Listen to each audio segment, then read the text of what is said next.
Today, Alive with Gabriel, we're going to take a look at and review the great health debates.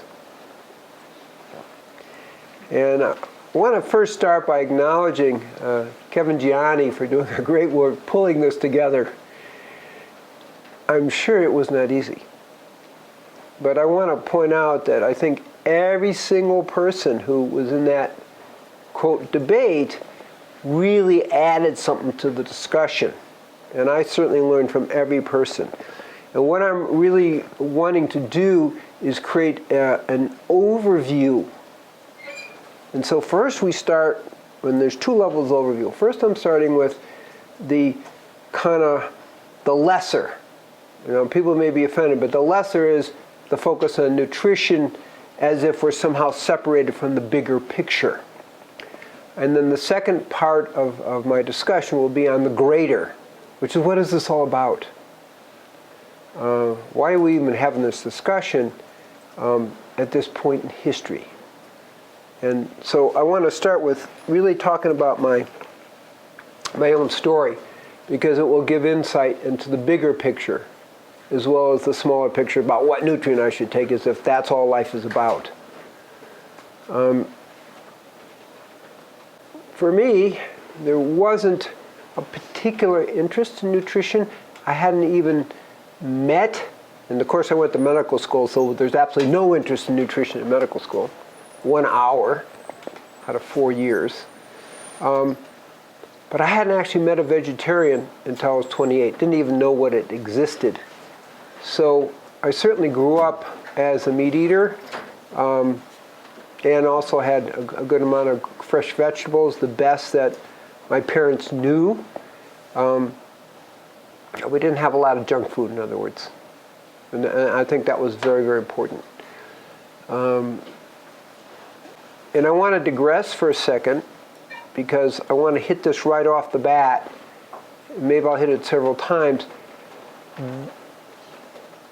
My experience, and when I leave the literature, which is the landmark work by Price in 1939, and also the same observations that Dr. Williams had, and the observation is very, very simple.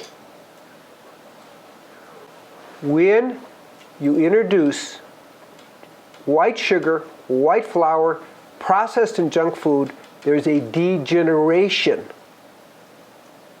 in the species, and an increasing degeneration with each generation. I want to actually quote from Dr. Price. And why am I doing this? Because some of the people who are associated with the more meat eating thing have somehow aren't reading what it really says.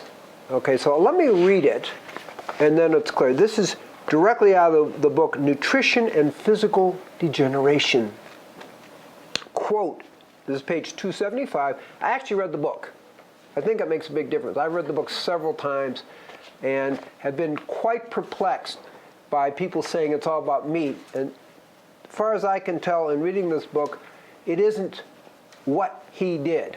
Dr. Price went in the 30s to look at all these different cultures, at least 14 different cultures, and this is what he found. Quote, "It is of interest that the diets of the primitive groups, which have shown very high immunity to all dental caries," and he uses dental caries as a mark of immunity in general. He also uses diabetes in the thing, but it's about immunity, "and freedom from other degenerative processes have all provided a nutritional containing at least 4 times the minimum requirements.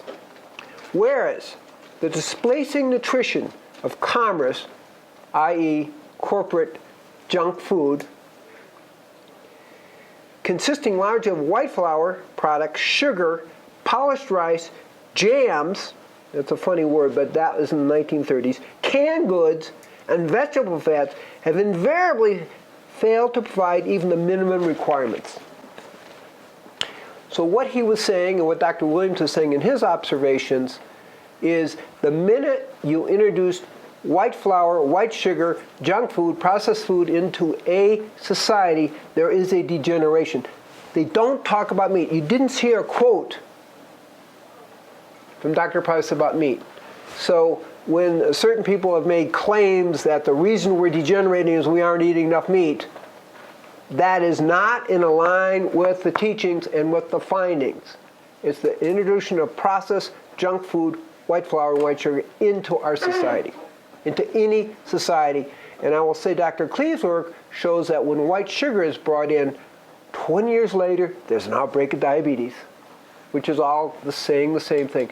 So the real serious nutritional people will not be talking about meat. Now, there was I think a significant piece of misinformation, and one of the Pharaoh people said, oh, and we're having less meat in our diet. The truth is, since we're going to go from 1850, then we'll go out to 1974.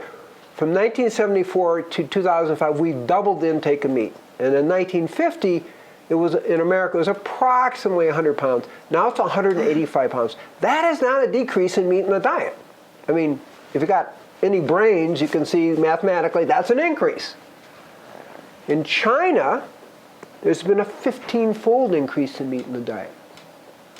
Now, that just, I'm bringing it up because there was one of the Pharaoh people actually said, like, we're having decreased meat, and that's the reason we're degenerating. That is false thinking and totally unsubstantiated and doesn't go along with the Price research, and doesn't go along with Dr. Williams' research, and certainly my observations. So that's an important thing. But I'm going to say something else. China in the 50s was grain sufficient.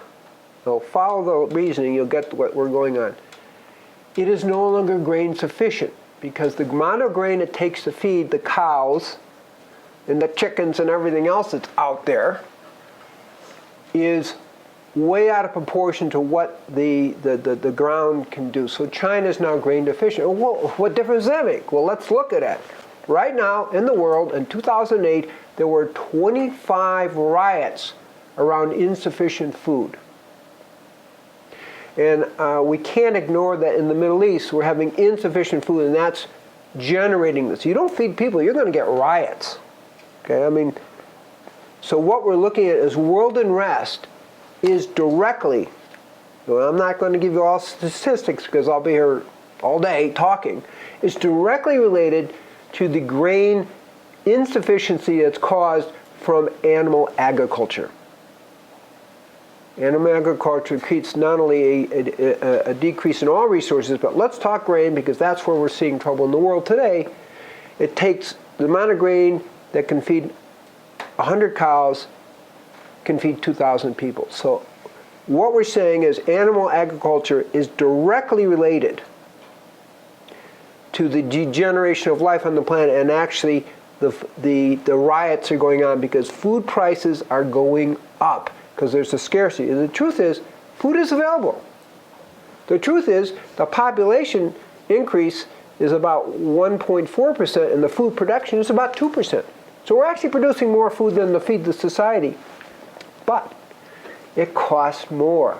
So the food's on the shelf, but people can't afford it. And that's why we have riots. Because the food's sitting in front of them and they can't access it. So I just want to deal with that right at the beginning, that it isn't about lack of meat with degeneration. It is really about junk food, processed food introduced.